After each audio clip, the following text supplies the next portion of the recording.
In France, as much as in many other countries, during the whole history of mankind, there have been quite a lot of very strange phenomena in the skies.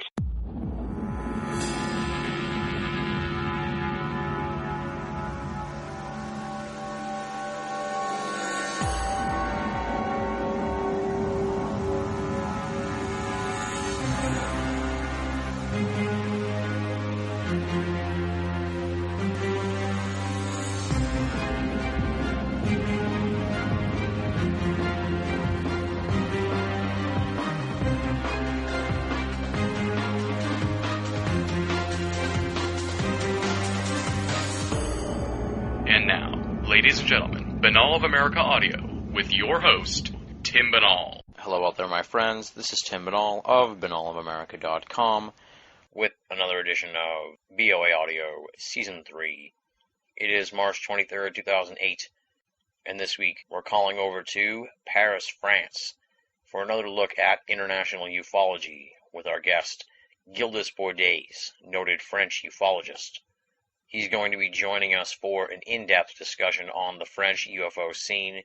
We're going to be talking about its history and evolution, the fascinating story of the various official government-sponsored French UFO projects throughout the years, the Cometa Report, media coverage of UFOs, the attitude of the everyday public with regards to the UFO phenomenon, the release of the French UFO files in March 2007, the state of French ufology today, and tons more. It is a French-rich episode here with Gildas Bourdais. What he has to say is fascinating stuff, and it is definitely a must-hear interview for any student of international ufology and the global UFO scene. For those of you who are unfamiliar with Gildas Bourdais, let me give you a little bit of background on him. Gildas Bourdais was born in 1939, studied business administration, worked in technical publishing, and lives near Paris, France. He became interested in UFOs first by reading the books of French author Aimé Michel in the 1960s and the books of Dr. J. Allen Hynek and Jacques Vallée in the 1970s. He became an active researcher only at the end of the 1980s after becoming aware of new developments at that time, especially regarding Roswell, UFO secrecy, abductions, and cattle mutilations. He became also interested in the historical, mythological, and religious dimensions of the UFO phenomenon. He's the author of 6 books and has been a speaker at several conferences, starting in Brazil in 1997 and in France, Italy, Great Britain, the United States, and Ireland. And now, my friends, without any further ado, let's rock and roll. This interview was recorded in 2 parts, first on the 13th of February and then on the 15th of February. It's a pretty seamless cut. I don't think anyone will even notice it. But for the record, this interview was recorded on February 13th and 15th. Gildas Bourdais, talking about French ufology on BOA Audio, Season 3. Ladies and gentlemen, welcome to a very special edition of Banal of America Audio. We have a very cool guest here, direct from Paris, France, Gildas Bourdais. He's going to be telling us all about French ufology and the French UFO scene. As many of the listeners know, I have a great interest in the international UFO phenomenon. When I finally got a hold of Gildas, I knew I wanted to have him on the show here, so we can learn something here about the French UFO scene and French ufology. And Gildas is one of the big players over there in French ufology, so I'm excited to talk to him and really find out a lot about what's going on over there in Europe with the UFO scene. Gildas, it's a great pleasure to have you on the show. Welcome to Banal of America Audio. I am glad to be invited. Well, let's start out with just sort of the general biography background. You know, who is Gildas Bourdais? How did you get interested in the UFO phenomenon? Well, I am 68 years old now, and I am retired, but I worked in technical publishing after having made some business studies, the equivalent of an MBA. Mm-hmm. So that's my professional background. It has nothing to do with UFOs, but I became interested in that long time ago when I was already a student. There was already some interesting French studies being done at that time. You know, there had been a big UFO waves in 1954 in France, which was well studied by French journalists Aimé Michel, and he made a good book. So it was already very interesting in France. And then there was, of course, all the UFO scene, especially in the United States, and I became more and more interested. And especially during the 70s, when, well, to tell you the truth, when there was the publication of the Countdown Report, which said there was nothing, I believed it. Oh, wow. That was in 1969. So I lost somewhat interest. I was more interested in the conquest of the moon, the moon landings, Apollo landings at the time. But then there was the book of Alan Hynek, the astronomer who had been the scientific advisor for the Blue Book study in the U.S. Air Force. And these astronomers published a book saying, yes, there are UFOs. So it was a big shock, actually.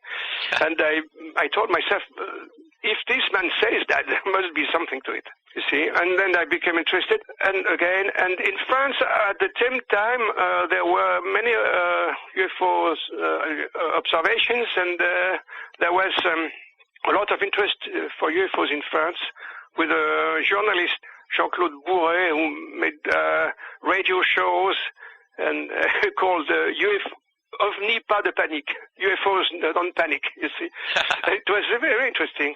And he made a series of books, and that's when there was a creation toward the end of the 70s in France, but I suppose we are going to go back on that, of the French service, and I became more and more interested. There was I was less interested in the 80s because it was becoming confusing again, but I caught a book almost by chance toward the end of the 80s, which was the second book of the American writer Whitley Strieber about abduction experiences, and I was fascinated by this story. I began reading lots of books on abductions and also on Roswell later on.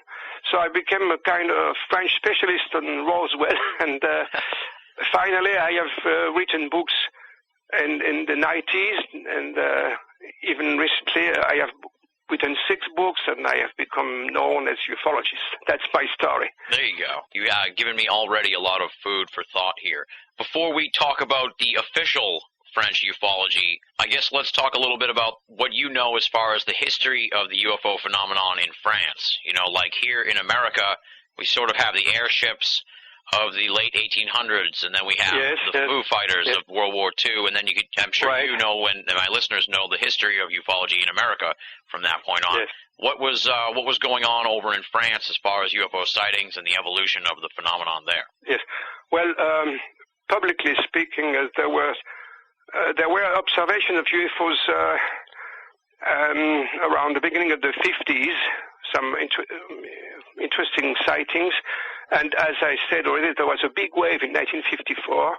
There were lots of close encounters already at that time, many more than nowadays, actually. Huh. There was sustained interest with many books. There were already some private groups of ufology being created at the time, in the 50s. There were some pioneers, like the French writer Jimmy Guyeux, who wrote a couple of books which were quite advanced at the time. So there was an interest for UFOs in France, definitely. But these things became much more serious with the creation of the French official study group in 1977, called GEPAN. GEPAN means group for, what does it mean, by the way? For the study of aerospatial, unidentified aerospatial phenomena, which means in French, phénomènes aérospatiaux non identifiés. The initials is PAN, P-A-N, which is the same as UAP in English, you see.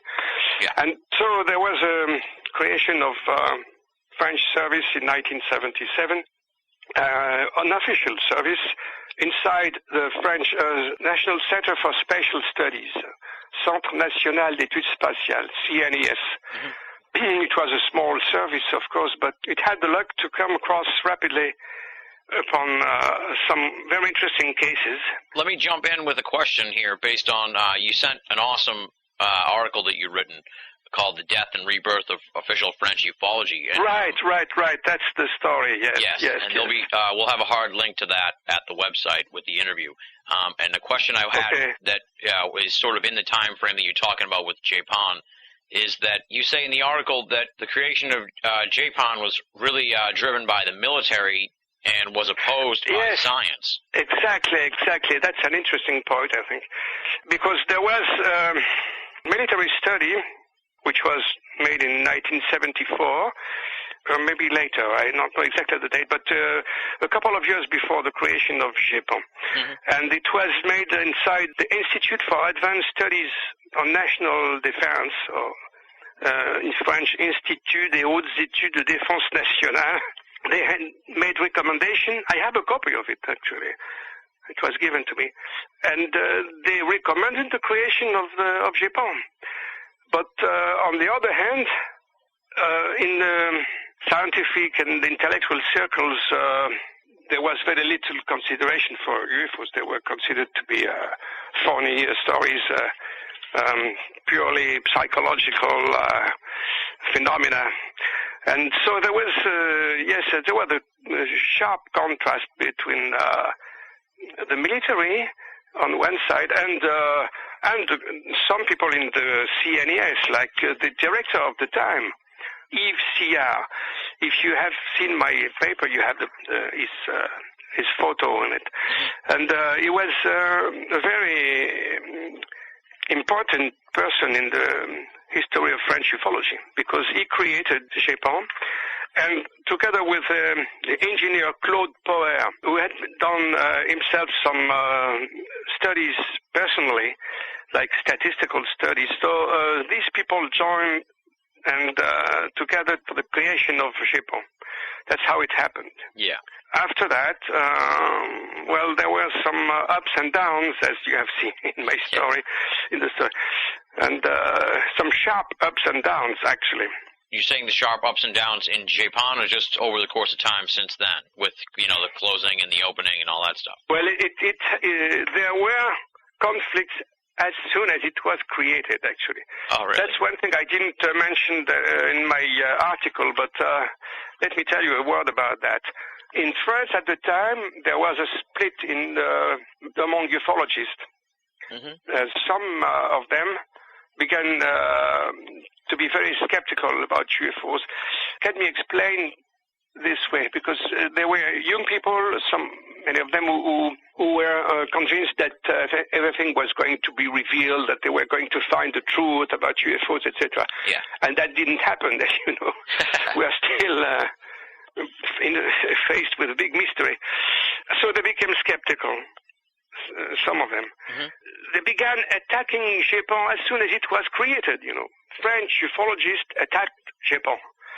So that's another peculiar situation, a particularity of the French story, that the ufologists were attacking the Japan at the time when Japan was launching into very interesting studies. Isn't that funny? Yeah, it's strange. It's very strange. It's very strange, yes. Were they skeptical of the government aspect of it, where they thought it was going to be part of the cover-up? Is that sort of where their complaints were? Some of them, yes. There were, the skeptics were against UFOs. Yeah. But there were also some conspirationist-oriented people already at the time. Yeah. Who were already denouncing the cover-up in France. So the Japan was attacked on both sides in some way. And this is still the case today, by the way. Really? It is still that way today. In the French Japan of today, you have the skeptics. I am speaking of ufology here, the ufological population. There are skeptics they have published a book on the internet attacking everything that Japan has done in 30 years, all the best cases. And on the other side, you have people, conspirationist-minded, who keep denouncing cover-up. So That's an interesting point. Let's talk about it one second. Are there secret files in France? I think there are, yes, probably, but not many. Not many. That's another very big difference with the American scene, because in the United States, you don't have actually any official service today. Yeah. But everyone understands that there are big studies, big files. And as you know, there has been a press conference lately in November in Washington with many important witnesses, like 2 generals and others, who ask for the reactivation of official studies in the United States. Who knows? Maybe this is going to happen. I don't know. You know? I wish. I don't know. I wish. Okay. Let me jump in here on the timeline and ask you, when you were telling your biography part here, you said things were confusing in the 80s. Did you mean yes. in the UFO scene things were confusing, or just that, you had other things going on in your life and you weren't interested in UFOs? No, the UFO scene was becoming confusing because it was becoming very complex. There were many cases which drew attention at that time of sightings which displayed some absurd scenes. There were some crazy observations of beings we already had seen that in 1954, but it began to weigh a lot on ufology, it seems to me. And then there was, in the United States, that things became much more complex also, with the beginning of the Roswell case and many testimonies about secret research and operations, and also a very big new development, which was more and more testimonies of abductions. Yeah. And also, you had this very peculiar and worrying problem of cattle mutilations, which apparently, well, that's my opinion, which is shared by many people, which is somehow linked with UFOs. I don't know what you think about that, but all these added up to make us very, very, well, it was becoming very confusing, in fact. Yeah. That's what I said. Do you want to keep going here with the chronology of official French ufology? Should we keep talking about that? Yes, we can come back on that. And what happened at the beginning of the 80s was they came across 2 very good cases, the Trans-en-Provence case and L'Amarante in 1981 and 82. And they made some very sharp studies on that, especially in Trans-en-Provence there was a brief landing of a small UFO in a garden in the south of France, which left a round trace on the ground and which made some very bizarre effects on plants around. And this was very well studied. There was the gendarmerie, the military police officers, who came and took measurements, pictures, and took samples of the plants, which were studied in a public laboratory. There were agreements, by the way, which had been passed with several laboratories, so all this was done very well, actually, despite the critics, because there are also, as I said, people who criticized everything, who said that it was no good at all, but that's not true. It was very well made. It drew a lot of interest in the world, around the world. But what happened then is that obviously this didn't please at all the scientific establishment. And shortly afterward, the activity of Japan was reduced drastically. So the engineer in charge at the time was Alain Esther, because Claude Poe had left already. He was disappointed because after a couple of years, he had the impression that they didn't listen to him, so he had left already. Then Alain Esther left in 1983, though that's 1 year after the 2 cases I was talking about. the activity was reduced, and there was only one young engineer left, Jean-Jacques Velasco. And Jean-Jacques Velasco has been a courageous man. I think we can say that today, because he left, he remained, at GEPON during 20 years, and he retired just last year. Huh. I'll sort of jump in and help you out a little bit here. Yes. Because GEPON, eventually they changed the name. It became SEPRA. So why don't you talk about that transition? Yes. Well, it was the time when the service was very reduced, and SEPRA didn't refer anymore to UFOs. Actually, it was supposed to study debris from rockets and satellites, things like that, Mm-hmm. But it was still studying UFOs, but very discreetly. But what happened is that in 1999, a group of senior officers, in both public and military, called Cometa, issued a report, the Cometa report, in 1999, mm-hmm. which had quite a lot of impact. And in that report, they said several things. They said that, yes, there are UFOs. Yes, they are probably extraterrestrial. They pose a problem of national defense. And there is obviously a policy of secrecy in the United States about that, mainly in the United States, not only, but mainly. And we should resume studying UFOs seriously in France. We should reactivate the group. Mm-hmm. And that's what happened in the following years. Again, there was a very shaky history again for a couple of years, because the engineer Velasco got tired of being rebuked all the time on both sides, as I explained, from the skeptics and from the conspirationists. Mm-hmm. And he published his own book, in 2004, which was called the time OVNI l'Évidence, UFOs the Evidence, which is a play on words in French, because in French evidence means obviousness, actually. Well, he meant, yes, of course the presence of UFOs is obvious. Yeah. He said about almost the same things as the Cometa report, actually, it was.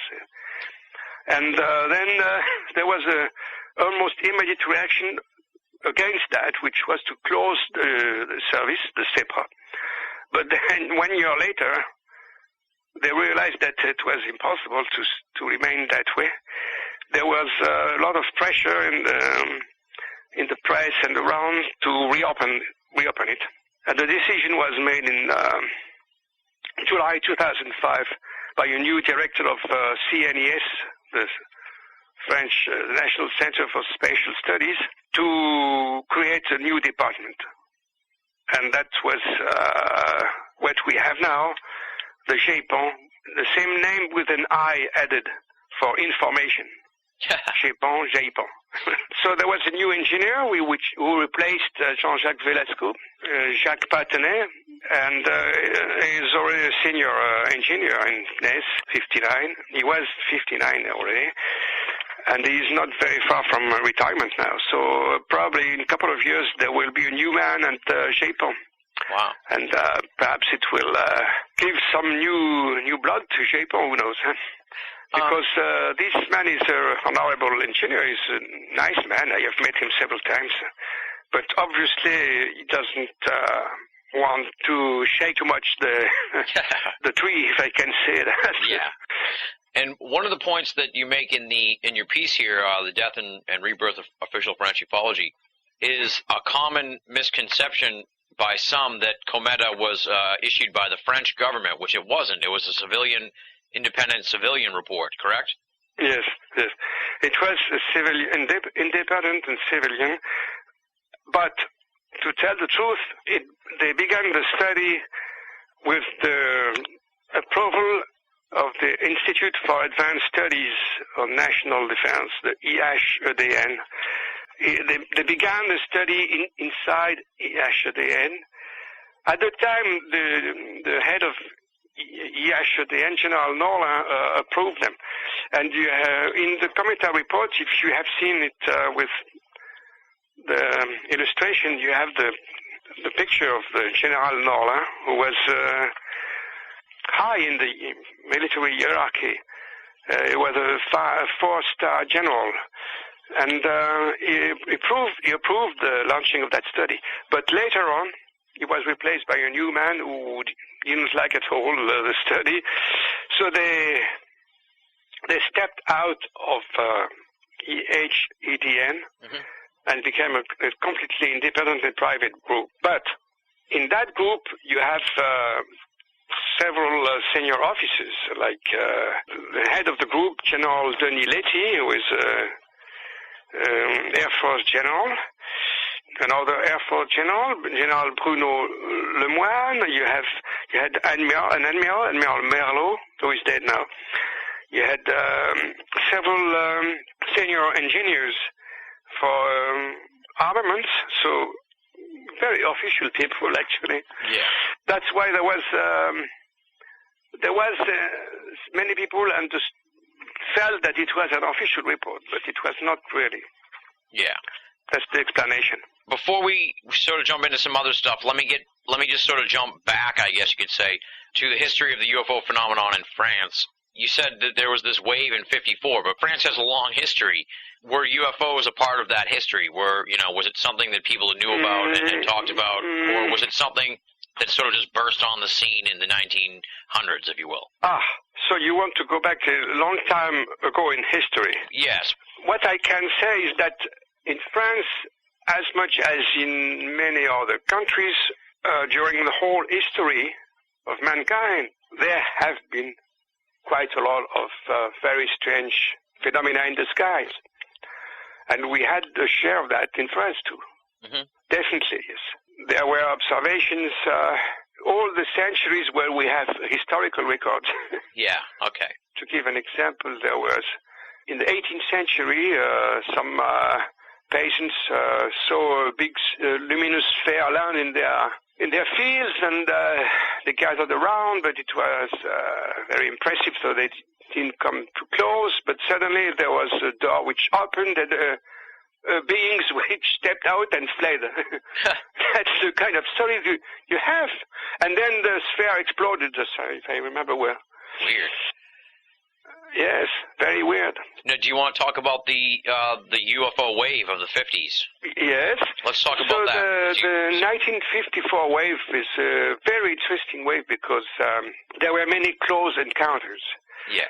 I think there were about 300 reports of close encounters.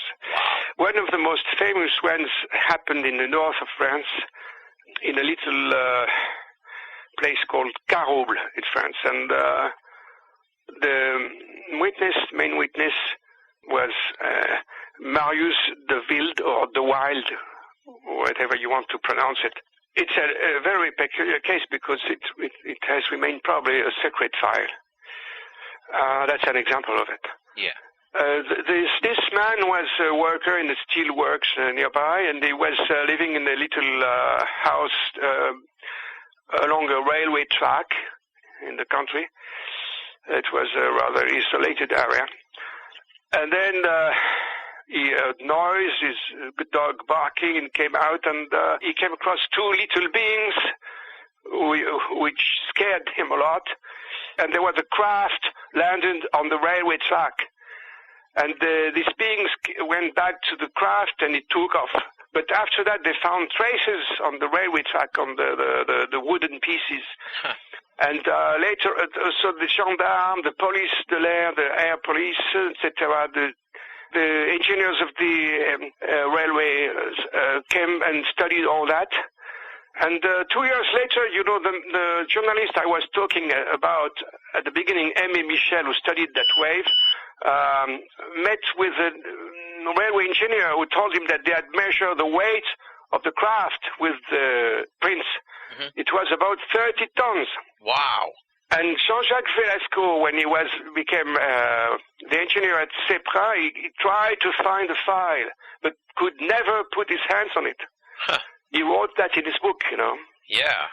So that's a pretty impressive case. Absolutely, definitely. You see? these sort of close encounters were going on all the time there in the 50s, huh? Well, there were quite few. There were many cases, and that's why ufology became soon active in France, actually, with a lot of groups. Well, there have been ups and downs again, and recently it has, after so many ups and downs, the French ufology has been active again. Probably also because of the reactivation of the official service. Yes. The present situation is, I would call it intermediary. We are not so active as like in the United States, for instance. We don't have big groups like MUFON and that. Okay, now we've talked about the history of official French ufology via the CNES. We followed it from Gapon to SEPRA, the Cometa release, the closing of SEPRA, and of course the recreation of the new Gaipon. I guess before we jump into unofficial civilian ufology, I wanted to ask you, why do you think there is still an interest in official ufology in France when here in America in the early 70s we closed down our version of what you guys have? You know, we closed down Blue Book, and there is no official U.S. UFO agency, but in France it's been going on since 77. Why do you think there is such a big difference there between the two countries and official stances on UFOs? I think that we don't have so many secrets in France than in the United States. That's why. You see my point? Yeah. And I think that the American military, mainly the U.S. Air Force and other bodies have accumulated considerable knowledge about UFOs. Yeah. But behind closed doors. Well, in my opinion, it began in the 40s already with the Roswell case and maybe other files before that. So there is a much longer and much bigger history of ufology in the United States, in your country, but a good part of it remains unknown, secret. In France, as I said, we probably have some secret files. I gave an example with the very curious landing in 1954, which was thoroughly studied, but Jean-Jacques Velasco, the engineer, couldn't find the file when he looked for it. You know. So there are probably secret files in France, but at a very, very, very smaller scale, you know. And I would say it is probably the same in other European countries. In Italy, I know a little bit. Italy, I have been invited there several times, and twice I have seen two separate years Air Force colonel presenting the UFO studies inside the Italian Air Force. And in Great Britain, there are secrets, most probably. Although some people think there are not, but like Nick Pope, who is a friend of mine, who was responsible for the UFOs as you know, in the 90s, he had the UFO desk at the Ministry of Defense in Great Britain. And they are publishing they are beginning to publish on the internet the UFO files, a bit like the French have done. So it's the same in Spain. They have published some files, and it is the same in South America. They have. I have been invited in the autumn in Brazil, and there were many official studies presented there, from Chile, from Peru, from Brazil, from Uruguay. So I would say that the French case is not very peculiar. It is the American case which is very peculiar today. Yeah. Based on what you know, because I had Nick Pope on the show and we were talking about this very question of why it's still going on in the UK and not in the US. Yes. Would you say the situation is the same in the UK as in France, where, you know, there may be some secret files, but they're not as prevalent as in the United States? Yes, plausibly. Yeah. I would say that it's also plausible that they know more than the French because they are closer to the Americans. Yeah. So that would say that the British are somewhere in between. Okay. Like I said, we've talked about the official ufology world over there in France, but let's talk about the unofficial world, the civilian ufology. For starters, I guess just talk a little bit about how it sort of started over there and how long it's been going on, you know, the civilian interest in ufology and sort of that evolution. Like here in America, to give you an example, you know, it started out with scientists that were interested in it, turned into, you know, NICAP and APRO, and now we have MUFON, and it had its ups and downs. Let's talk about the history of civilian ufology in France. Well, there have been quite a number of independent ufologists, but the French have never been able to build independent groups as strong as the American ones you were just mentioning. Mm-hmm.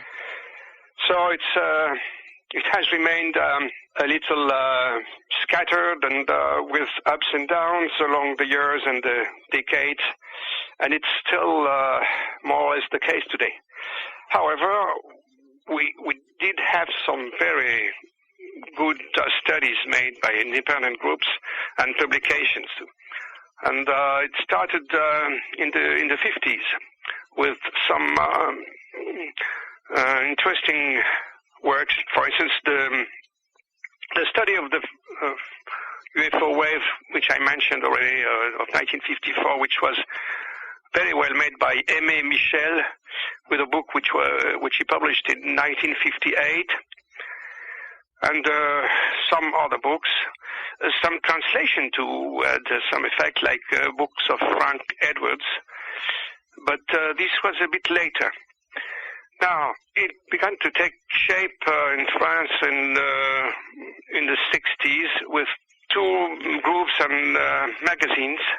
The first one was called GEPA, not to be mistaken with GEPAN. Yeah. That was in the 60s. GEPA meant Groupe d'études des phénomènes aérospatiaux, something like that. And it was, it had some backing from important people. It was presided over for during several years by an Air Force general, General Lionel Chassin. With many stars on his shoulders. I don't remember. I think 5 stars. Oh wow! But 5 stars is only first. We have one more star in France, you know. Oh. But he was an important. Yes, he was an important general in the Air Force. So that's you see another example. As soon as the 60s of manifest interest of the military for UFOs. And they had a good review, Phénomènes spatiaux, which lasted during about 20 years, with René Fouéré, who was the editor. And there was another group which appeared in the 60s too, called Lumière dans la nuit, which is a poetic name, Lights in the Night. Mm-hmm. And they had a review which still exists today, in short, LDLN. And it was started by a good man, Fernand Lagarde, who published also a very interesting book at the time, in the 70s. And later on it was taken over by Joël Ménard, who still runs the review today.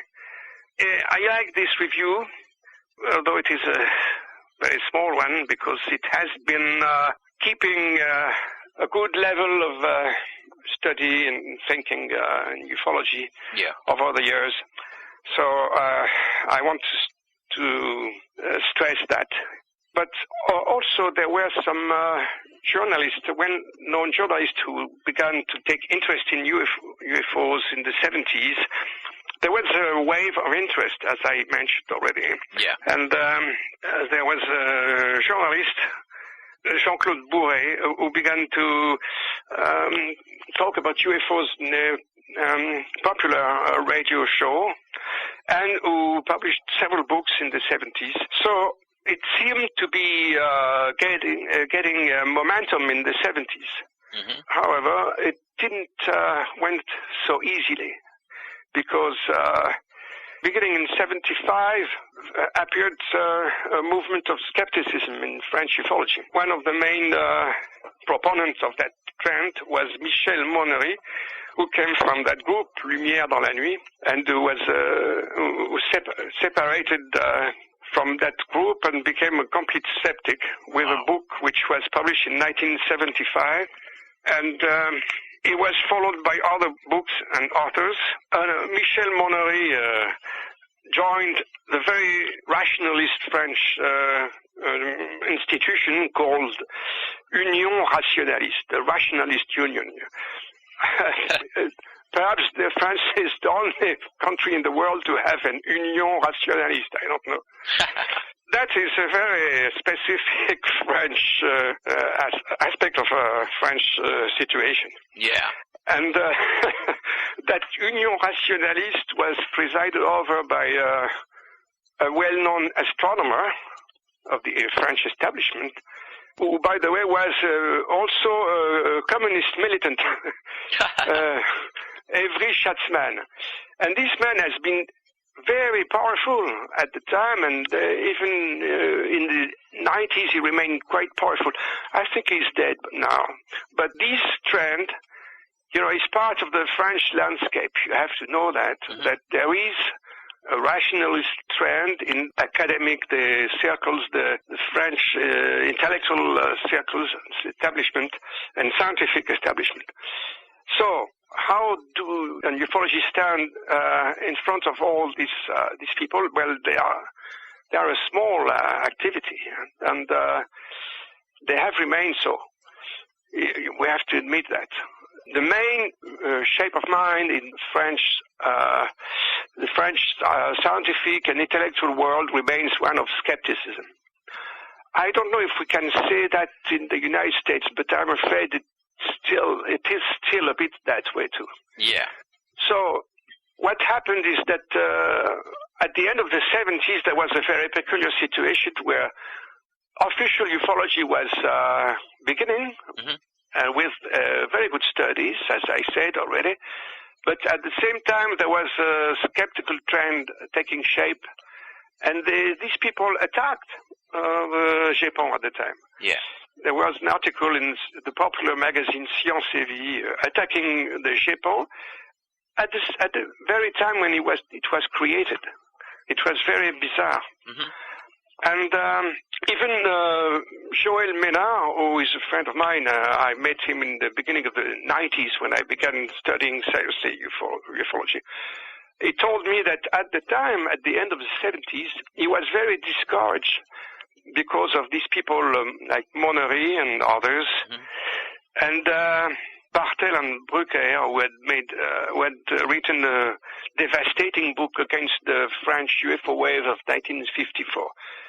And Joël Ménard was discouraged. He was considering quitting completely ufology and going back to his professional job as a mathematics teacher. But then he suddenly realized that the book of Bartel and Brucker on the UFO wave of 1954 was full of errors and lies. He discovered that. And then he changed his mind, and he became more than ever positive and active in ufology. So you see, there has been, since that time, since the end of the 70s and the beginning of the 80s, there has been a big split in French ufology, and it still goes on today. I'm here for one reason, to challenge you for a world championship match in the WrestleMania. You're listening to Banal of America Audio. You get the Giant, the only professional wrestler who's still undefeated. And Hulk Hogan, Hulkamania is over. And here in America, we sort of have a split in the sense of within ufology over how to study the phenomenon, and it breaks down sort of like nuts and bolts ufology. Yes. Versus a spiritual aspect of ufology. Right. Where would you say? Where would you say? We have that in France too. Okay. Yes, we have that in France too. we have the nuts and bolts side of ufology, which is rather the side of the official groups and the official studies, actually. The Cometa report is a very nuts and bolts publication and study. And the same as Jean-Jacques Velasco, the engineer, his book is very nuts and bolts.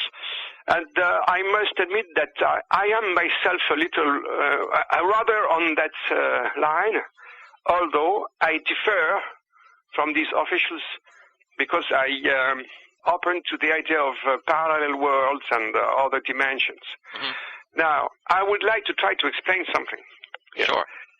Because I have mixed feelings about that because I sense, well, right or wrong, that these complex aspects may be used by some people to try to confuse matters. Yeah. And it may be a strategy of protection of secrecy. Huh. So that this is a very difficult discussion to have.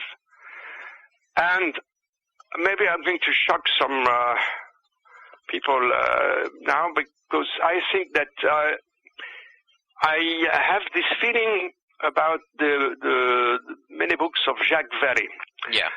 Jacques Vallée was a very good ufologist at the beginning. I should have mentioned that. He did a couple of very good books, groundwork of serious studies in the 60s. Then he went to the United States. He became assistant of astronomer Hynek, who worked at the time for the Air Force. And there was something strange happened.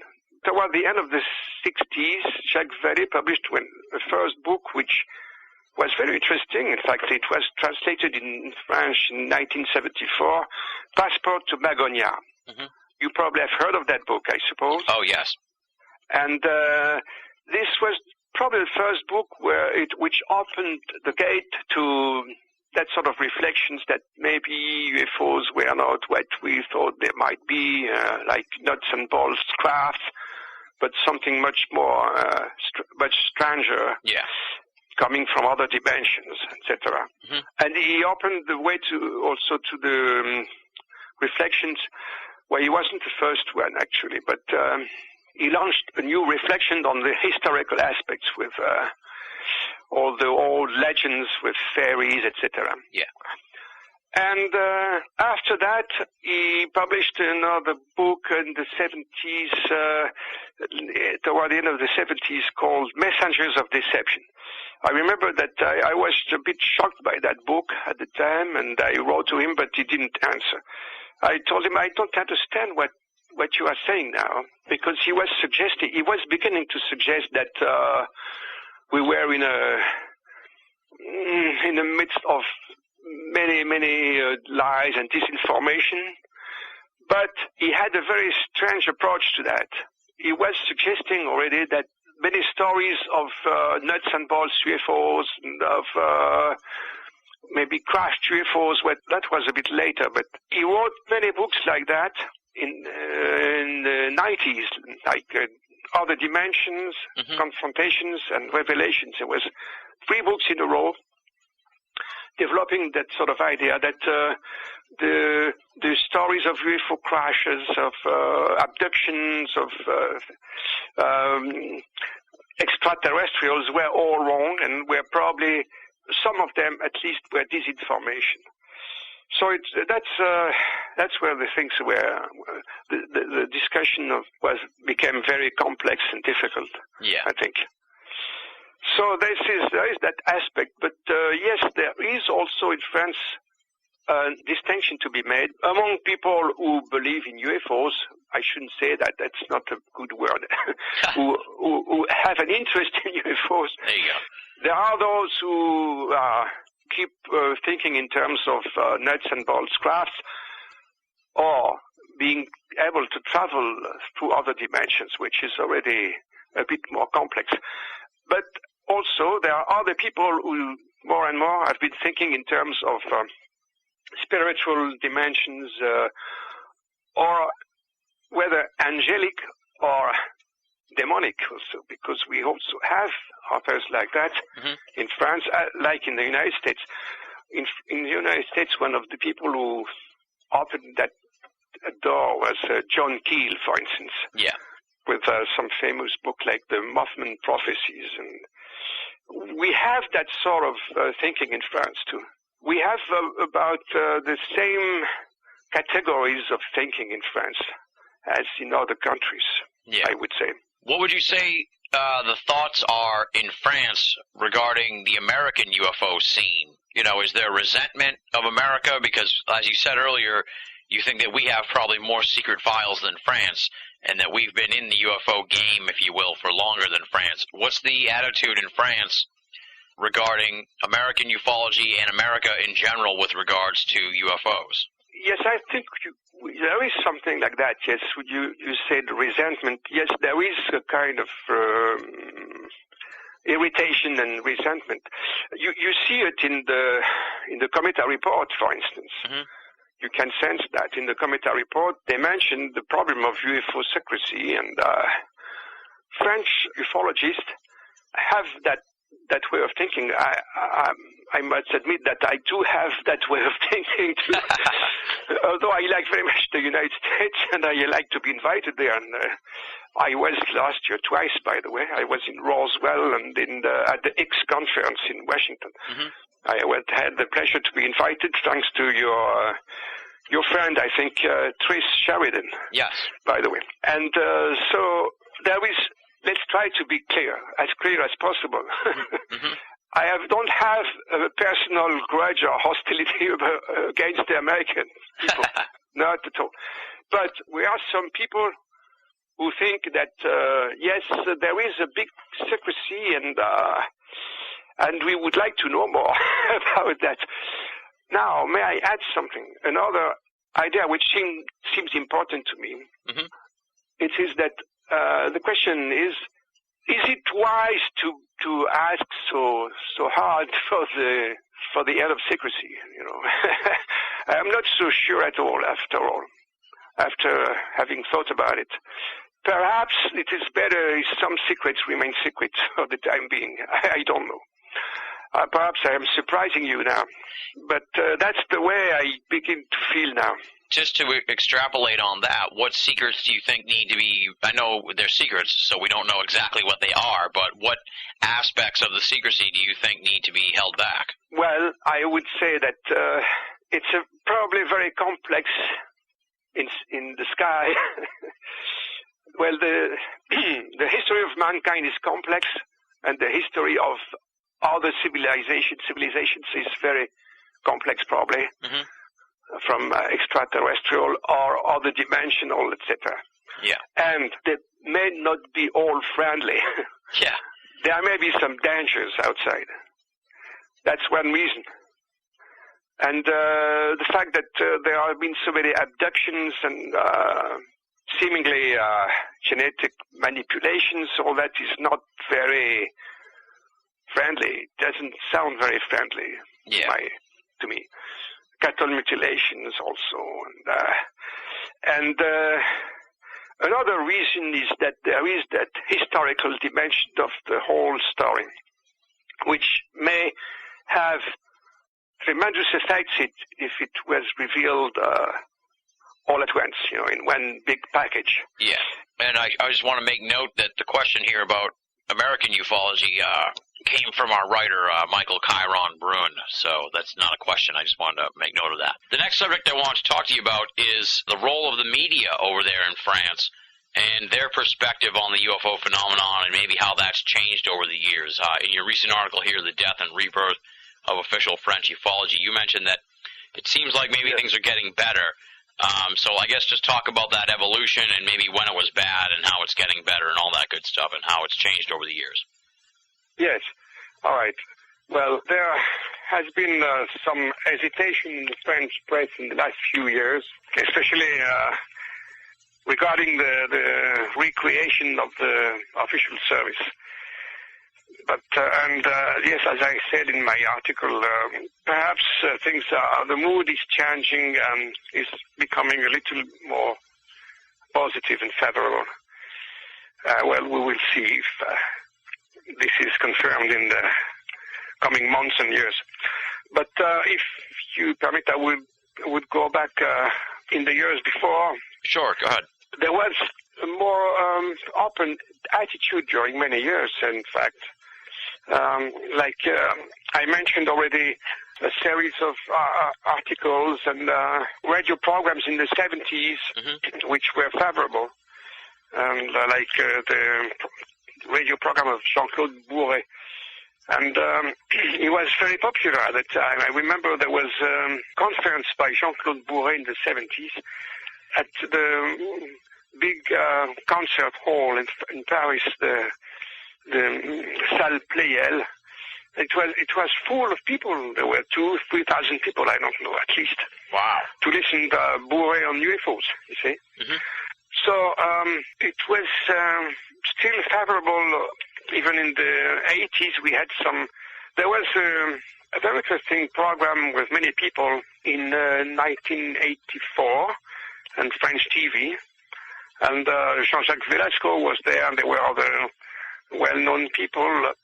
And again, when I published my first book, that was in 1994, I had a number of radio and TV invitations on French television and the press. I had articles like in the weekly magazine Paris Match and French television. But there was a big accident in the following year. That was the scandal, between quotes, of the autopsy, the alien autopsy. Oh, yeah. Which appeared in the summer of 1995, and it was everywhere around the world. There was the big shock of the alien autopsy. Yeah. And in France, it was particularly dramatic because it triggered a very, very violent campaign not only against that film, but against Roswell, about UFOs. Wow. More generally. What happened is that when the first articles appeared, there was a first show on the number one French television network, TF1, at the end of June, with Jacques Pradel, the journalist Jacques Pradel. And then hell began to break loose with a series of articles led by Pierre Lagrange. I think I mentioned this man already. He was a sociologist who has been discreetly negative, I would say, very ambiguous.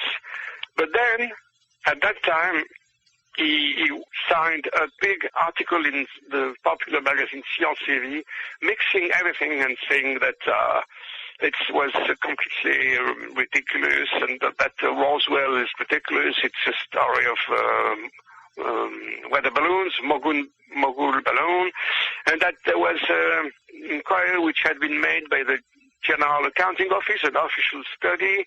If you know a little bit about Roswell, you know what I am referring to. Yep. There was, which was published about the same time, nearly at the same time as the autopsy movie. And that, said Lagrange, they had accepted the mogul balloons explanation of the Air Force. But that is not true. If you read the study of the GAO, it is not true. They didn't say that. They said that the inquiry about what crashed at Roswell continues. That's what they said. Yeah. So it was very, very bizarre and aggressive attack, certainly, led by Lagrange and followed by many others. To tell you a little detail, amusing detail, in the first article, he mentioned that he and his colleagues of Science et Vie, they mentioned that there was green blood on that film, which was a proof that it was ballonné, it was hoax. Yeah. The film was in black and white, you know. Yeah, yeah. So it was crazy. It was very strange. What happened next is that Jacques Pradel, the man from TF1, didn't realize that it was going to be very, very dangerous for him. And he presented the film in October in a big show. I remember very sharply, the story because I was just publishing my own book on Roswell at that time. Yeah. And I was invited at that show. It seemed to go well on the stage, but then it was a very, very harsh campaign, and he lost his job, actually. Oh, wow. He was the best paid man in French TV, and he lost his job after that, to tell you. Wow. The situation. And that was a turning point, and the French media became very negative globally against, not only against that story of autopsy and Roswell and all these stories of secrecy, of conspirationist theories, etc. They became very, very hostile and negative. I am able to speak about that for my own sake because I published several books and with dwindling sales, yeah. at the time during these years.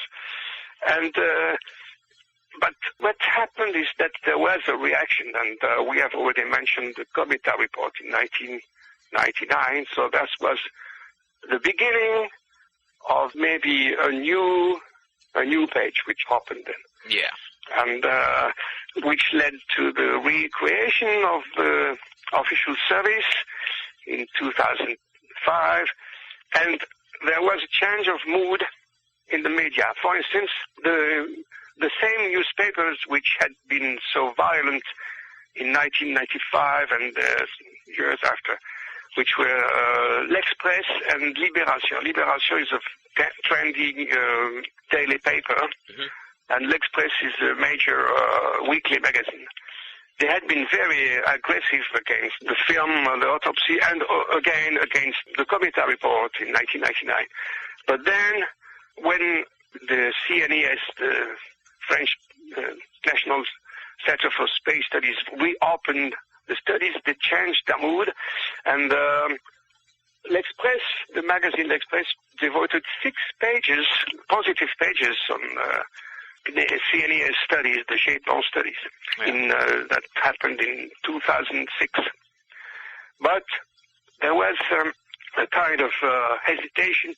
Some papers kept publishing skeptical articles, but others began to change a little bit, and I can testify to that because last year, I had a one full-page interview in the same newspaper, Libération, and it was positive.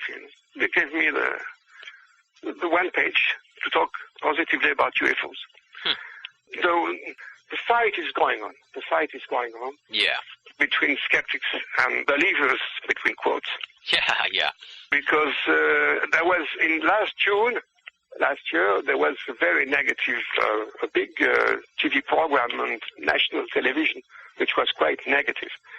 It gave the floor to the skeptics like this man from the French CICOP, which is called the Groupe Zététique. The Zététicians. It's a crazy name. And the leader is a scientific person, Henry Brock, who was on the stage and who had the last word with Pierre Lagrange also and people like that. Mm-hmm. So the situation today is more open, probably, but it is not. We have not yet won the game. Yeah. Now, we've talked about the media and the government and the people, in quotes, like you say, the believers. What about the everyday people in France?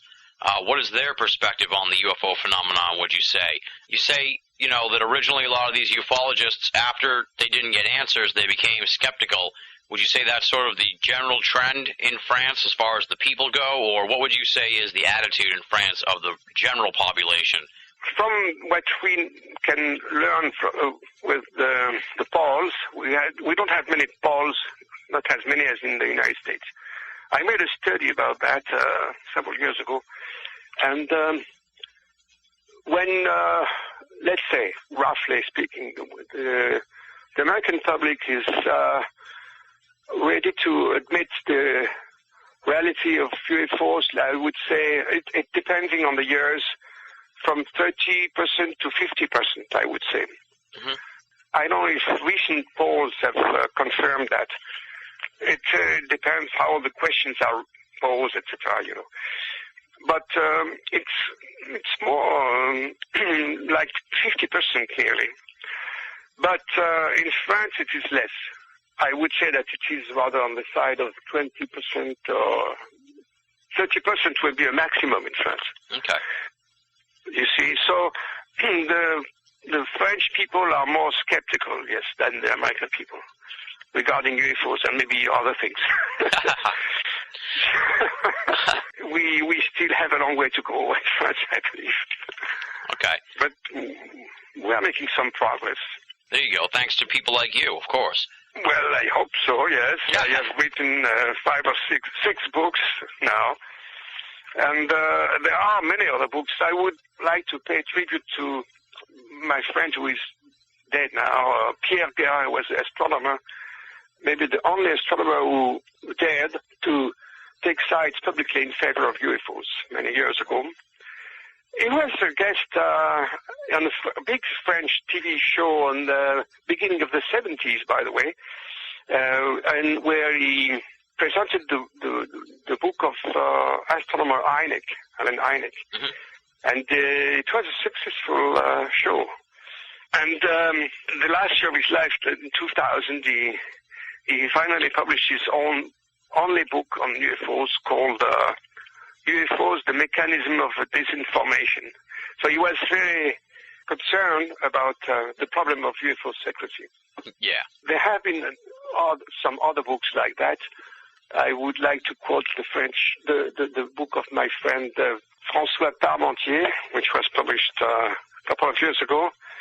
UFOs, 60 years of disinformation, you see. And it's a very well-made book. But these books and others have been attacked by Pierre Lagrange last year. So, again, here we go again. In a book which has a very, very peculiar title. It's called UFOs, What They Don't Want You to Know.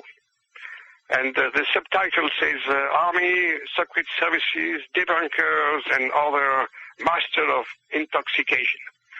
So when you read that, if you don't know anything about UFOs and you see that cover, you may think, oh, I am going to learn things about UFO secrets. But not at all. It is exactly the opposite, in fact, because what he says is that the real debunkers are those who claim that there are UFO secrets, because there are no secrets. That's what he says. It's a very skeptical book, and a very aggressive book against all those who have worked and written about the problem of UFO secrecy. Wow. The main line of the book is, no, they are wrong. They are the real debunkers. There are no UFO secrets. And it has been a success. Well, rather, I don't know if it's a big success in the public, but it has awarded Lagrange another round of invitation in the big media. He's still there on the TV programs in the French press, like the Figaro and other publications. He's still there. So it's a mixed bag today, you see. There are pros and cons. It is very difficult to make a prognostic about how things are going to turn out in France in the coming months and years. Yeah. I don't really know. And what would you say the reaction was over in France to the release of the French UFO files last March? And I'm sure a lot of the American listeners and American ufologists, we don't speak French, so we have to rely on folks like you to tell us what they said. So what was your take on the files that got released? Well, my opinion is that it is a very positive action, of course. Mm-hmm. But as the engineer warned, there are no new big files previously unreleased. The biggest cases, we know them already, among those which are being published. Mm-hmm. But it is a very positive action, and it has been globally rather well received. As I mentioned, the number one French weekly magazine, L'Express, has published 6 full pages, positive pages on the Shaitan files, covering several cases like Trans-en-Provence, the landing in 1991, and other cases, famous cases like there was this French airline, Air France commercial plane with Commander Duboc, who is a witness, interesting witness who saw a huge UFO over the area of Paris. Now, this is a bit controversial because there was a radar record, but not exactly at the same place as the UFO, so it is a complex case, and which allows the skeptics to denounce it as a false case, etc. Mm-hmm. So there is still controversy, and the skeptics have published a book criticizing practically all the best cases of Shaitan. But it is not, they didn't find any publisher on paper. They published it on the internet, by the way. Oh, wow. Yes, it is funny because there are actually many more books positive on UFOs than skeptical books. On the other hand, in the media and the television, so far, I think we can say that the skeptics still have the advantage. Yeah. In the debate. It's curious. Yeah, it is interesting. Do you think that that is a result of an organized cover-up, if you will, and it involves the media as well, and the government and that whole thing? That's a big question. Is there a French chapter of organized cover-up? I wouldn't go as far as saying that, but I strongly feel, like the people of Comita, by the way, that yes, there are some agents of debunking in France. Yes. Yeah. I don't want to insist too much on that, but we definitely have this feeling, like my friend Parmentier and people of Comita and others. Mm-hmm. Yes, we have that impression, but we can't prove that. Yeah. It's difficult to discuss that. Just like in America. Yes, probably, yes. Now, in your article, you raise an interesting point about the question of percentages. And oh, yes.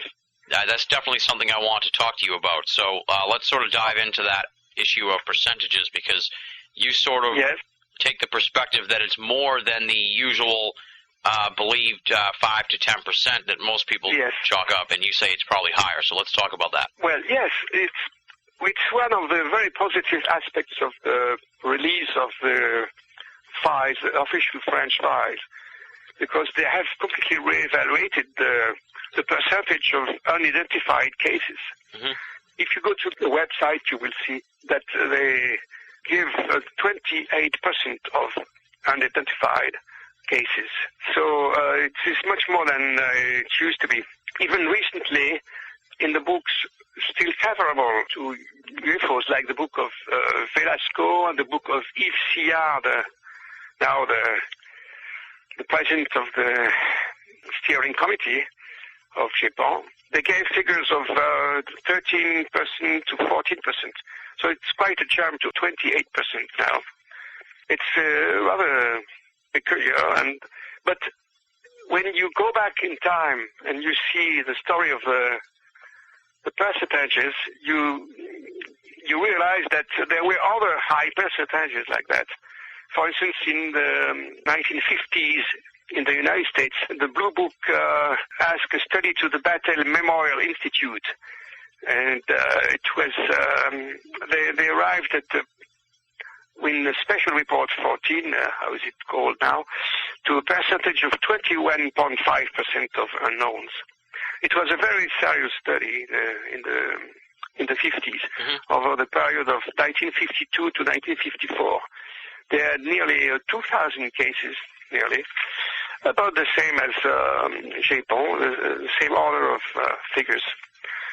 And there was even another percentage, even higher, in the first study of the engineer Claude Poer. He reached 38%. On the other hand, we have been living during several decades with official percentage much lower than that, like 2% or 2 to 5%. Yeah. The last word of Blue Book was about 5%. Mm-hmm.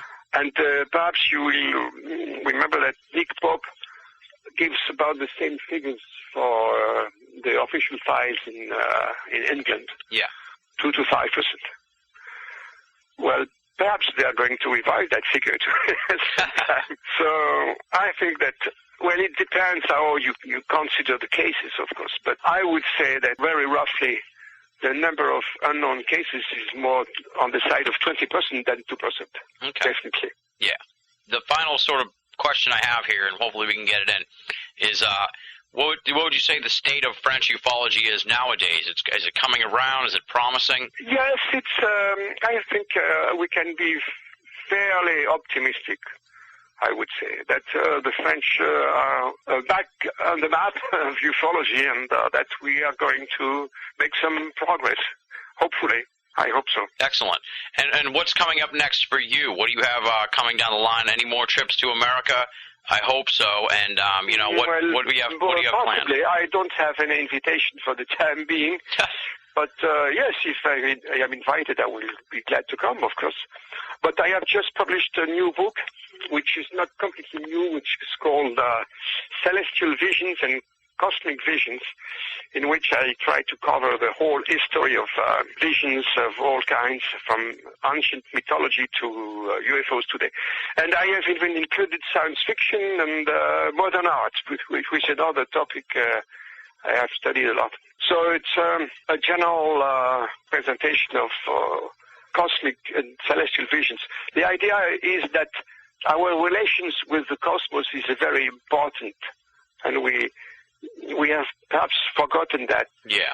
Well, that's my idea. Okay. Gildas, I just want to say thank you so much for coming on the show and for your patience here with the phone issues. I really appreciate you're giving me so much time and being available over the last few days to take this interview. Well, I was pleased to do that. Excellent, excellent. And I hope that we can speak again sometime and really keep exploring this international aspect of ufology, because I think France has a rich history and a fascinating perspective on the UFO scene. So thank you again for coming on the show. I thank you to have invited me. That does it for this week's edition of BOA Audio Season 3. Big, super huge thanks to Gildas Bordes for coming on the show. I don't have a website to plug, but we do have a link up at the audio page to an in-depth article he wrote on the death and rebirth of official French UFO studies. Fascinating piece, 10 pages long. It's really outstanding stuff. Definitely want to check that out.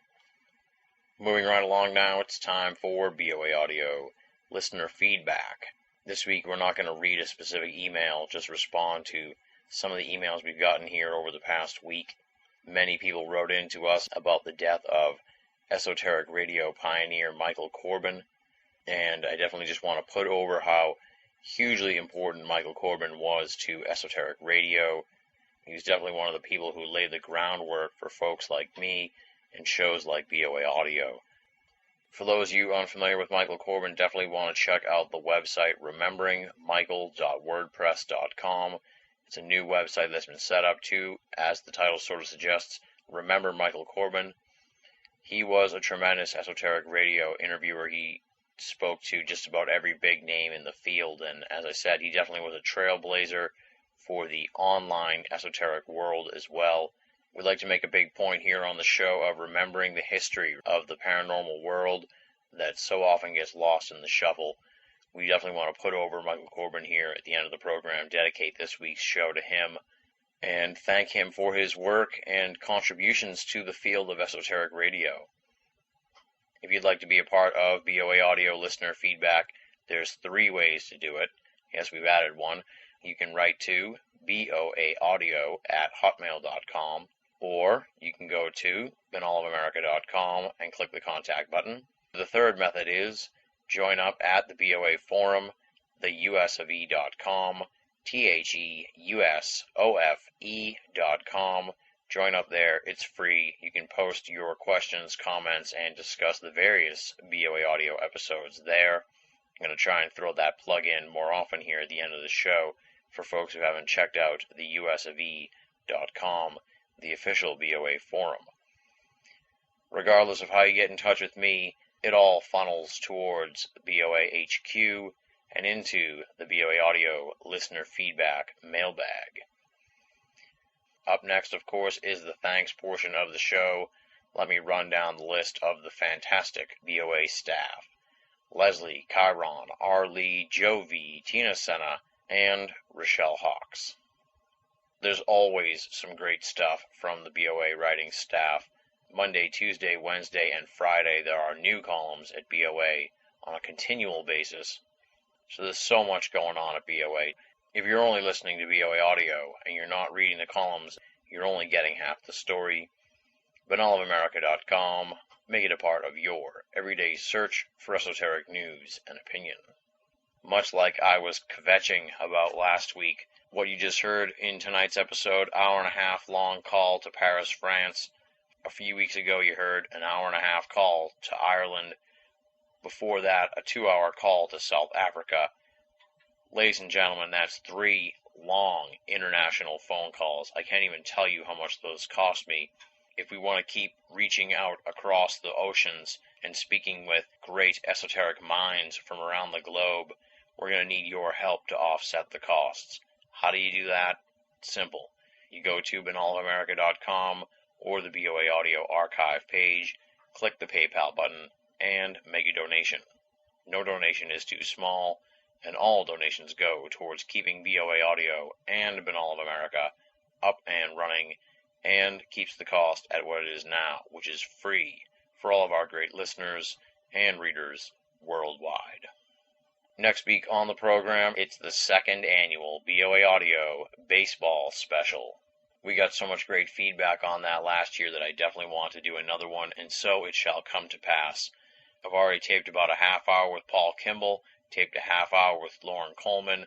I've got 3 other folks on tap to tape. We're going to be talking about all the big stories in the baseball world from the off season. We're going to get the opinions of former BOA Audio guests, each of whom are great esoteric pundits and researchers. Plus, we're going to do something a little different this year. We're going to get predictions down to the division winners and wild card winners, National League, American League champions, who's going to win the World Series. All of the guests are going to have their predictions, and then at the end of the season, we're going to look back and figure out who did best and all that fun stuff. So it's going to be a really fun episode. I'm already having a lot of fun taping these interviews. For the baseball fans in the audience, they're going to enjoy this show a lot, I'm sure. For those folks that aren't baseball fans, I apologize, but we want to do something a little off the beaten path, a little off topic, a little lighthearted here as the springtime begins and the baseball season kicks off. So, next week it is the 2nd annual BOA Audio Baseball Special, featuring Paul Kimball, Lauren Coleman, and a few other guests to be named later. And on that note, we close it out here for the week. Ladies and gentlemen, I hope you have or had a wonderful Easter holiday. Until next time, this is Tim Banal, thanking you for listening and signing off.